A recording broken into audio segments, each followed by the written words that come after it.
Question I ask myself today is, would people get greater enjoyment out of knowing a little bit about the areas they lived in, a little bit of the history? I'm not suggesting, they know an awful lot or read books and books about it, but just a snippet is enough.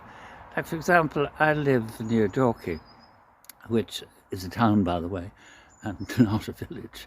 Many people get very angry about that. And the reason it's not a village is because it once had a town hall.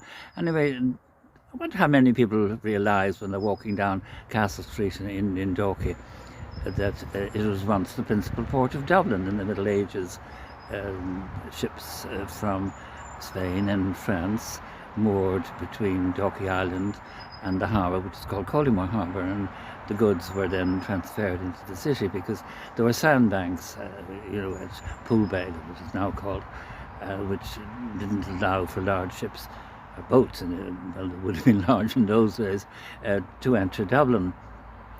So the main street of Dorky is called Castle Street, and the reason for that is that it was once lined by 7 castles. So only 2 now remain, and the merchants lived in those castles, and the lower parts were for the merchandise, and the upper parts for the living. So it was a very bustling town.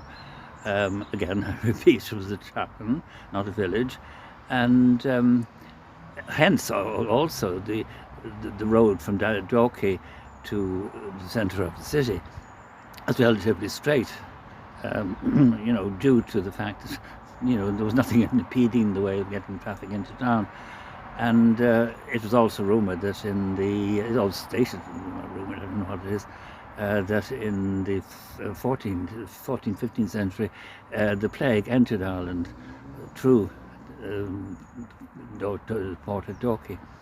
So just sort of little things like that you're walking down, no matter where you are, you look at a building or something or other, and just gives a little bit of interest. And God, we certainly need interest in these, as the Chinese say, may you live in interesting times.